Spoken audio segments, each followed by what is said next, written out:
Smash that subscribe button before this story kidnaps your sleep. Leave a like if your instincts are already screaming, and comment your theory before the truth turns everything upside down, because tonight's case fooled an entire nation. The phone call came in just after dusk, when the California heat was finally loosening its grip on the roads. A highway patrol unit slowed near the edge of County Road 17 and spotted something that didn't belong: a woman stumbling along the shoulder of the asphalt, wrist-bound, hair hacked unevenly, clothes torn and filthy like she had crawled out of a nightmare. Traffic blurred past her in streaks of white light while she waved weakly with what looked like the last of her strength. When the officer stepped out, she collapsed to her knees. Her name, she whispered, was Sherri Papini. 22 days earlier, she had vanished without a trace while out jogging near her quiet Northern California neighborhood. Now she was back, bruised, branded, skeletal, with a story so horrifying it would ignite headlines across the United States and beyond. But in that first moment, none of that mattered. What mattered was that she was alive.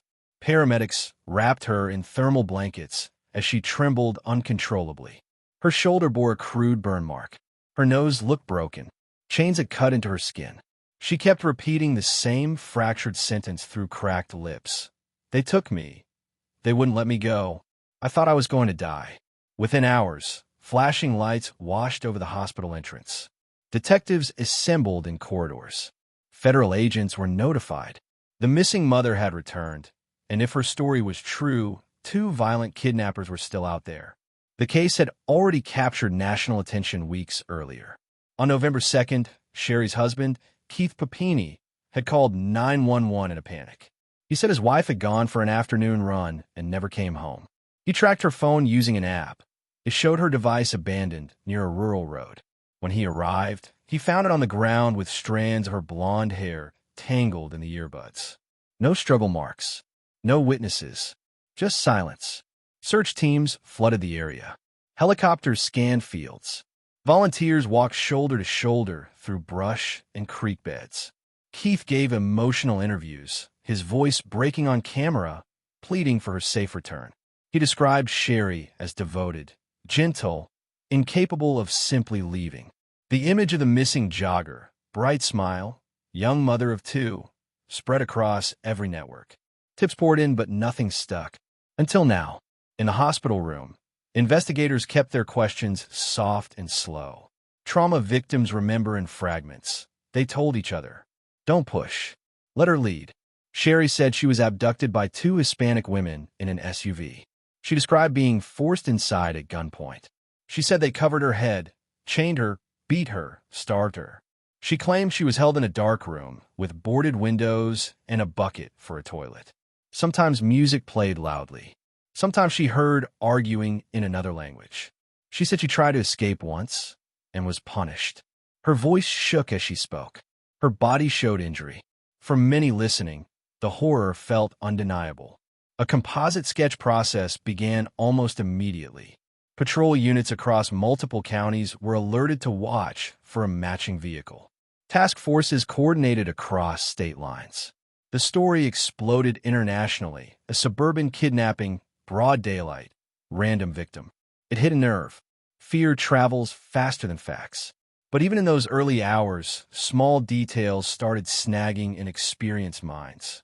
A veteran investigator noticed how unusually specific some parts of her story were, yet how strangely vague others remained. She remembered the texture of the room's walls, but not the layout. She described the sound of chain, but not the faces of her captors beyond general features. Trauma could explain that, of course. Trauma often does. Still, something felt off. Meanwhile, forensic teams processed the spot where she reappeared. No vehicle tracks pulled over recently. No discarded bindings. No signs of a drop-off struggle. It looked less like a release point and more like a placement. At home, Keith Papini held press conferences filled with gratitude and fury. He thanked law enforcement. He denounced the attackers. He described holding his wife again as a miracle. Donations that had been raised during the search continued to grow. Support messages flooded in by the tens of thousands. The narrative had already formed. Survivor returns from captivity. But investigations don't run on narratives. They run on timelines. Detectives rebuilt the day Sherri vanished, minute by minute. Phone data, tower pings, movement patterns, one digital breadcrumb at a time. Her phone, found on the roadside weeks earlier, showed unusual activity just before it went dark. Not calls, searches, specific ones. Investigators flagged them, but said nothing publicly. Yet, then came a medical report. Some injuries were consistent with restraint. Others were harder to categorize. The burn mark, the brand, appeared deliberate but not chaotic. Measured, applied with control rather than rage. That raised a quiet question no one wanted to voice too soon. Who had time to do that carefully? Agents re-interviewed Sherri, gently pressing for sensory details, smells, routines, repeated sounds, anything that could pinpoint a location. She struggled. Answers shifted slightly between tellings. Not dramatically, just enough for trained listeners to notice. Still, trauma can fracture memory. No conclusions yet. Lab results returned from her clothing. Mixed DNA profiles. Some incomplete. One partial male profile that didn't match her husband. That discovery should have accelerated the manhunt. Instead, it complicated it. Because according to her account, only 2 women held her. Investigators widened their lens. Digital forensics teams dug deeper into message histories, old contacts, dormant accounts. Patterns of past behavior matter in abduction cases, routines, relationships, hidden stressors. They found something buried in older communication records, a name from years back. An ex-boyfriend, long out of the picture. Routine to check, they said. Nothing more. They pulled historical cell data, not just from the disappearance day, but the weeks before. Movement clusters sometimes reveal preparation behavior. Practice routes, secret meetings, planning. One analyst stared at the screen longer than the others. Why? He asked quietly. Does her device show repeated proximity pings near a location 200 miles south days before she vanished? The room leaned closer. It wasn't jogging distance. It wasn't family. It wasn't work. It was a residential neighborhood. And when they ran the address tied to that signal cluster, the registered occupant name matched the old contact they had just flagged. The ex-boyfriend. No one spoke for several seconds. Because if that connection meant what it suggested, then this wasn't just a kidnapping case anymore. It was something far more dangerous to the truth. And when detectives pulled the first surveillance footage from a nearby traffic camera on the route between that address and the county road where Sherri reappeared, they found a vehicle entering the frame at 4:42 a.m. Inside it was someone who was never supposed to be part of this story. And the timestamp was from the morning she was rescued. The vehicle in the traffic camera footage rolled through the frame without hesitation, headlights steady, speed controlled. The behavior of someone who knew the road well. Investigators enhanced the image frame by frame. The plate was partially obscured by glare, but not enough. Enhancement software filled the gaps. Registration came back within minutes. The car belonged to the ex-boyfriend. His name hadn't appeared in Sherri Papini's public story once. Detectives didn't storm in. Not yet. Instead, they built the timeline tighter. GPS drift, tower handoffs, fuel purchases, toll scans, digital shadows people leave without realizing. The vehicle had made a long drive north in the early hours of the morning Sherri was found. It stopped near the exact stretch of highway where she was discovered bound and injured. Then it turned around and drove south again. Precision movement. No wandering. No panic. That wasn't the behavior of kidnappers dumping a hostage under pressure. That looked like a scheduled drop-off. Agents pulled financial records next. Quietly. Methodically. The ex-boyfriend, James, had made several cash withdrawals in the weeks before the disappearance. Not huge amounts, but consistent. Enough to support another adult off-grid for a short period. Grocery purchases increased. Utility usage at his residence ticked upward beyond a single occupant baseline. Someone else had likely been staying there. They assembled a discreet surveillance team and set up eyes on the property. Small rental house. Closed curtains. Minimal visitors. Routine trash day revealed something else. Increased medical packaging waste, nutritional supplement containers, adhesive wraps. Inside the command vehicle parked down the street, a senior investigator tapped the photo stills of Sherri's injuries and laid them beside the trash recovery images. No ransom demand, he said quietly. No trafficking indicators. No movement pattern consistent with organized abduction. But lots of signs of controlled concealment. Another agent nodded. If this is what it looks like, motive shifts from predator to participant. Or collaborator, someone added. Meanwhile, public sympathy remained enormous. National morning shows ran survivor headlines. Donations and support letters kept arriving. Keith Papini gave another emotional interview, describing his wife's terror and resilience. He said she woke screaming at night, said she feared her captors would return, said trauma had shattered her sense of safety.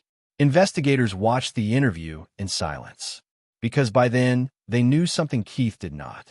Forensic lab expansion on the mixed DNA sample from Sherri's clothing had completed deeper sequencing. The partial male profile had strengthened. It was now comparison-ready. They ran it. It matched James, the ex-boyfriend, not as a casual transfer trace. Concentration levels indicated prolonged proximity, not a passing encounter. Extended contact. Protocol required an interview. 2 agents approached the residence mid-morning with calm posture and soft voices. No accusations, just questions. James answered the door looking pale before they even spoke. That detail went into the notebook immediately. Anticipatory anxiety response. He agreed to talk. At first, he denied recent contact, said they hadn't spoken in years, said he'd been home the whole time. Standard distancing statements. Then investigators laid 3 items on the table. The traffic cam still, the DNA match notice, and the cell proximity map. His breathing changed.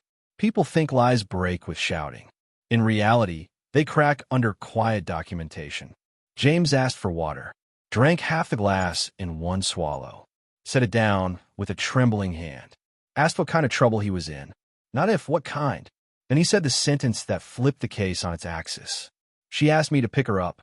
No raised voices followed, only pens moving. According to his statement, Sherri had contacted him weeks earlier through an old communication channel. She said she needed to leave her life for a while. Said she wasn't safe emotionally. Said she needed help disappearing. He claimed he resisted at first, then agreed. He drove north on the day she vanished. Picked her up near the jogging route. Took her south to his house. No force. No weapon. No abduction. Agents pressed him hard on the injuries. He hesitated, longer this time. He admitted she asked him to hurt her. Not rage. Not assault. Staged injury. Bruising where it could be explained. Weight loss by restriction. The brand, he said, was her idea, but he performed it. He cried when he described that part. Said he almost stopped. Said she insisted it had to look real enough. Investigators recorded every word. False victimization cases exist, but this level of physical staging was rare. Extreme. Risky. It meant she expected intense scrutiny and tried to outrun it with visual proof. But motive still sat unanswered. Why would someone orchestrate their own violent kidnapping? They needed her digital communications. Full recovery, deleted threads included. A warrant expanded the extraction. Forensic analysts rebuilt message fragments from cloud remnants and device artifacts. Partial sentences stitched together like broken glass. I need an out. I can't breathe here anymore. It has to be dramatic or he won't believe it. He'll take care of the kids. That last line froze the room. Parallel investigators re-interviewed Keith carefully without revealing the ex-boyfriend confession yet. They asked about the marriage, stressors, conflicts. He described normal struggles, but nothing catastrophic. When asked if Sherri had ever talked about running away, he looked genuinely shocked. Physiological response matched. Pupil dilation, skin flush, micro-expression spike. He didn't know, which meant, if James was telling the truth, the deception ran deeper than publicity. It ran into the home. Pressure mounted internally at the task force. If the story broke prematurely, public backlash would be explosive. Resources had been mobilized nationwide. Fear messaging had spread across communities. The idea of armed abductors targeting random joggers had changed behavior patterns. And now, evidence pointed toward fabrication. Still, investigators verified everything twice. Utility records confirmed abnormal two-person occupancy at James's residence during the missing period. Neighbors reported hearing movement at odd hours. One recalled seeing a woman with short, uneven hair once through a window, but assumed it was a relative. Trash pulls matched nutritional restriction products consistent with rapid weight loss attempts. The physical timeline held, but prosecutors needed one more element: direct contradiction under recorded conditions. They scheduled a second formal interview with Sherri. She arrived with visible anxiety, wrapped in survivor identity, guarded posture, careful phrasing, controlled emotion. Trauma-informed interviewers led gently, then gradually introduced discrepancies. Travel times, environmental details, sound patterns. When presented with the vehicle footage, she stared at it too long before reacting. A delay trained interrogators recognize. When told they had DNA from a male not matching her husband, she said nothing for 9 full seconds. Silence is an answer shape. Then she said James's name without being prompted. The room temperature seemed to drop. But instead of confessing, she pivoted. He was involved with them, she said. He helped them. A new claim. New direction. Investigators didn't challenge it. Yet, they let her build the version fully. People constructing lies often over-engineer connective tissue. She described conspiracies, threats, shadow coordination. None matched verified movement data. When the interview ended, the lead agent closed the folder slowly. "She's still performing," he said. Outside, media vans were already lining up again. Rumors had begun leaking. Not facts, just tremors. The narrative was destabilizing. Sympathy was starting to fracture into suspicion. Inside the evidence room, a final forensic report arrived. Tool mark analysis on the restraint materials. The cutting instrument used to remove the bindings after her release matched a knife recovered from James's kitchen drawer, which meant the last act of the kidnapping scene, the moment she appeared alone and freed enough to wave for help, had been completed before she ever reached the highway. And the biggest question was no longer who took her. It was why she needed the world to believe they did. The truth didn't explode into the case. It tightened around it like a wire. By the time the third round of interviews began, investigators weren't trying to solve a kidnapping anymore. They were mapping a fabrication, step by step, injury by injury, lie by lie. Every lab result, every timestamp, every digital echo pointed in the same direction. There had been no armed abduction on that jogging route. No masked attackers. No hidden compound. There had only been a plan. Sherri Papini sat in the federal interview room, looking smaller than she had on television. Trauma had been her armor for weeks, but evidence dissolves armor. On the table sat 3 folders and a tablet. She knew what was inside them. People always do. The lead investigator spoke evenly, almost gently. No anger. No accusation in his tone. "We verified the vehicle route. We verified the DNA. We verified the residence occupancy, the supply purchases, the device records, and the restraint tool marks. This is your moment to tell the truth in your own words." For a long time, she said nothing. Then the performance, the survivor, the victim, the hostage, finally cracked. Not in a dramatic outburst. Not in tears. Just a slow collapse of resistance, like air leaving a sealed room. She admitted she arranged the disappearance. Weeks before she vanished, she had secretly reconnected with James. She told him she needed escape, not from danger, but from her life. Investigators would later learn she described her marriage as suffocating, routine, emotionally empty. Instead of confronting it, she chose spectacle, a vanishing big enough to rewrite her story. She researched missing person cases, studied media cycles, learned which details generated maximum sympathy and sustained coverage. She chose the jogging route because it offered plausible vulnerability and clean staging space. She left her phone and hair to simulate struggle. She knew exactly how it would read to investigators. What she didn't predict was how deep modern forensics could see. She admitted asking James to help create the injuries. Bruises where clothing could conceal healing stages. Weight loss to match captivity narrative. The brand, she called it proof insurance. A mark no skeptic could easily dismiss. He had hesitated, she said. She insisted. Pain makes people believe, she told them. The room stayed silent after that sentence. She described the weeks in hiding as controlled, tense, not romantic. Nothing like an escape fantasy. Windows covered. Lights limited. News coverage monitored obsessively. Each headline increased the pressure. The bigger the story grew, the more trapped she felt inside it. Turning back became harder than continuing. Agents asked the question that mattered most. Why reappear when she did? Because the story needed an ending before doubt replaced sympathy. Thanksgiving week guaranteed maximum media attention, maximum emotional response, maximum narrative closure. She and James chose the roadside location carefully, low camera density, high passing traffic probability. He pre-cut the restraints loosely enough for her to free herself after placement. Then he drove away. She waited. When headlights finally slowed, she stepped into the road and became a victim again. Across the country, the reaction turned volcanic once the truth was unsealed in court filings. The kidnapping that triggered nationwide fear, staged. The manhunt, unnecessary. The community trauma, manufactured. Law enforcement hours, burned. Donations, obtained under false pretenses. Support turned to fury almost overnight. Keith Papini learned the full truth the same way the public did, through investigators and federal charges. By all verified accounts, he had not known. Interview footage captured the moment the reality landed. Confusion first, then devastation. Betrayal isn't loud at first. It's hollow. Financial crime analysts completed the last layer.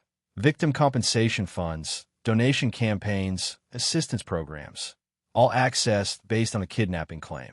That shifted the case from deception to federal fraud. In court, prosecutors laid it out clinically. No theatrics, just sequence. Planned disappearance, fabricated abduction, false statements to federal agents. Illicit compensation collection. James received immunity for cooperation after corroborating evidence and early admission. Without his confession, the deception might have lasted far longer. Tool marks, DNA, and digital traces still would have cracked it, but slower. Sherri Papini pleaded guilty. Her sentencing hearing drew intense attention. The judge emphasized not just the fraud, but the collateral damage, diverted resources, public fear, reputational harm to communities falsely described as predator grounds. Real victims of abduction cases, he noted, face increased skepticism after hoaxes of this scale.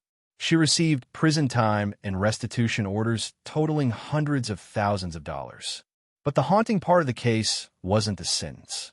It was the precision. This wasn't a panicked lie told once. It was a constructed reality maintained under medical exams, federal interviews, national broadcasts, and forensic scrutiny. She held to it while sketch artists drew imaginary captors, while communities feared phantom attackers, while her own family grieved a crime that never occurred. Investigators later said what finally doomed the story wasn't one big mistake. It was 1,000 tiny ones. Over specific sensory claims, under specific spatial memory, injury patterns too controlled, movement data too symmetrical. Lies fail at the edges first. Years later, the roadside where she was found looks ordinary again. Cars pass. Wind moves through the grass. No marker stands there. No memorial. Just asphalt and distance. But inside training academies and investigative seminars, the case is still taught, not as a kidnapping, but as a warning. About narrative gravity. About confirmation bias. About how badly people want a clean villain and a pure victim. And how dangerous that desire can be. Because sometimes the most convincing crime scenes are built, not broken. And sometimes the person everyone is racing to save is the one directing the chase. If you think this story was intense, you're not ready for the next case waiting in the dark. Subscribe, stay close, and don't look away.